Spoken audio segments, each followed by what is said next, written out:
Good morning friends, welcome to my channel Riaz kitchen and lifestyle. So বন্ধুরা, তোমরা কেমন আছো? আশা করি খুব ভালো আছো, আমিও ভালো আছি। আজকে হচ্ছে টিউসডে আর এখন সকাল 7:30 মতন বাজে। আজকে হচ্ছে বিপত্তারিণী পুজো। তো বিপত্তারিণী পুজোর অনেক অনেক শুভেচ্ছা, শুভকামনা।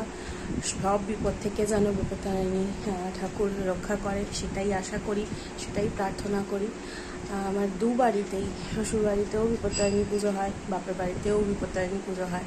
প্রত্যেক বছরই শ্বশুর বাড়িতে থাকি, তো এই বছর একটু ইচ্ছে হয়েছে যে মায়ের বাড়িতে যাব। তো সেই জন্য রেডি হয়ে গেছে, দেখো স্নান করে একদম পরিষ্কার জামা কাপড় পরে রেডি হয়ে গেছি। তো এবার যাওয়ার সময় আমি দেখাবো যে শ্বশুরবাড়ির সামনে যে বিপত্তারিণী মা আছে, কি সুন্দর সাজিয়েছে, অপরূপ সেখানে পুজো হয়, সেটাও দেখাচ্ছি। সাথে মায়ের বাড়িতে কিভাবে জোগাড় হচ্ছে, মা কিভাবে পুজো করছে, সবটা মা নিজেই করে, আমাকে কিছু করতে হয় না। তা আমি শুধু দেখাবো কিভাবে, কারণ লাস্ট 3-4 বছর আমি যেতে পারিনি মায়ের বাড়ি, এই বছর যাচ্ছি। চলো দেখা যাক, দেখতে থাকো আমার বিপত্তারিণী পুজোর ব্লগটা।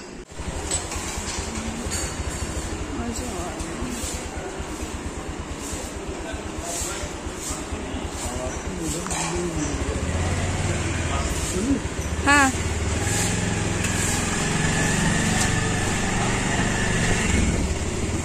আমি এবার একটু চা খেয়ে নেবো, আর পুজোর পরে খাবো, বসাচ্ছি। আর এখন একটু গোবিন্দভোগ চালের ভাত বসালাম ছেলে আর বরের জন্য।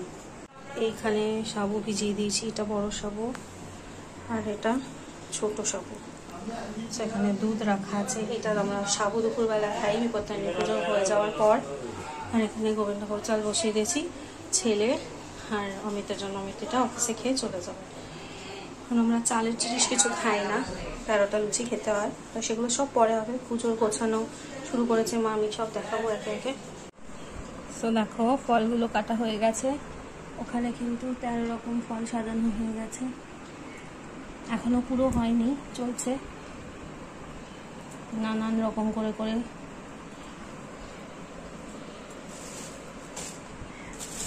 কাঁঠাল, আশফল সব মিলে 13 রকমের ফল।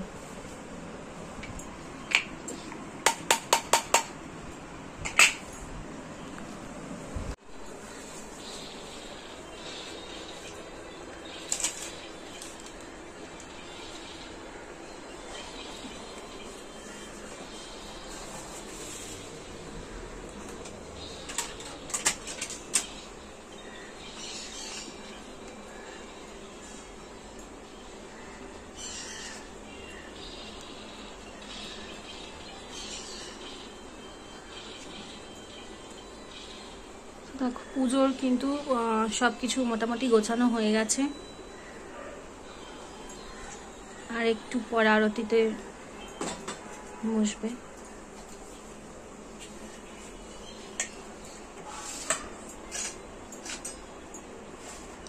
কষাকষিটাতে একটু জল দিতে হবে, সব দেখো হয় নাই কিছু।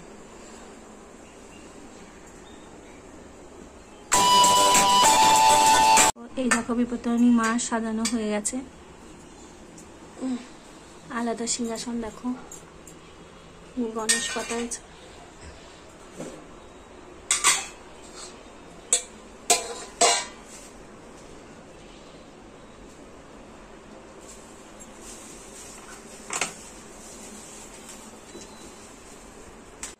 তো দেখো পুরোপুরি গোছানো হয়ে গেছে, এবার কিন্তু মা পুজোয় বসে পড়বে।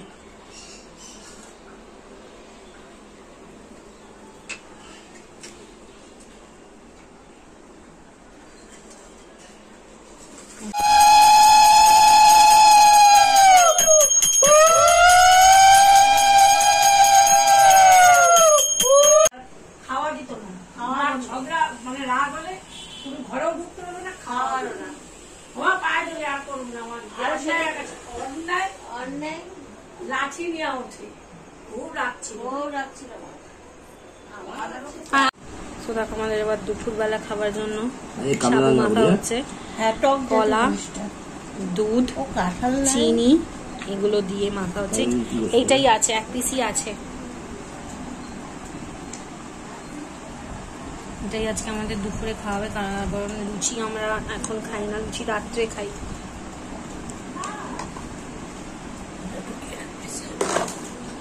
দেখো পুজো কিন্তু শেষ হয়ে গেছে, আমরা সবাই প্রসাদ নিয়ে নিয়েছি। এবার রাত্রের খাওয়ার আয়োজনের জন্য রেডি হয়ে আছে। এখানে দেখো 4 কেজি আলু আছে, এই আলুটাকে কেটে নেওয়া হয়েছে। এবার জাস্ট জল দিয়ে একটু নুন দিয়ে সেদ্ধর জন্য বসিয়ে দেবো। তারপরে এটা আলুর দম তৈরি হবে। আর কি আইটেম হবে দেখাবো, দেখতে থাকো।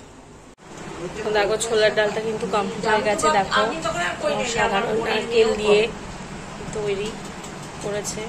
এবার আলুর দমটা হচ্ছে। তো দেখো আলুর দমের জন্য কিন্তু আলুগুলো ভেজে নেওয়া হচ্ছে, সেদ্ধ করে রাখা। জাস্ট ভেজে নিচ্ছি সব আলু করবো বলে আলুগুলো।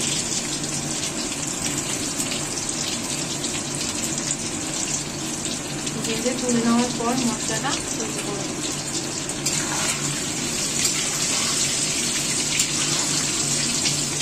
দেখো মা রান্না করছে, মাই করে সব।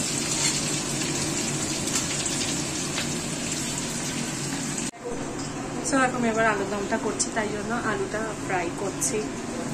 দেখো এখানে আলুগুলোকে ভেজে নেওয়া হচ্ছে, ভেজে এটার উপর তুলে রাখছি। কারণ যেহেতু অনেকটা আলু একবারে ভালো যাচ্ছে না, আমি 2-3 বার করে ভাজি। এখনো দেখো এতটা বাকি আছে। এটা ভাজা হচ্ছে, ভাজা হয়ে গেলে তারপর গ্রেভিটা তৈরি করবো। তারপর তৈরি করবো দেখাবো, দেখতে থাকবো আজকে এই পুজোর ব্লগ।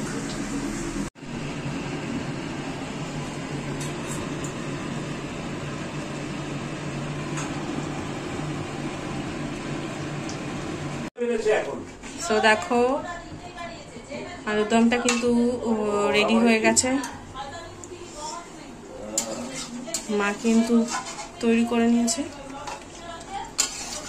এবার শুধু লুচিটা ভাজা।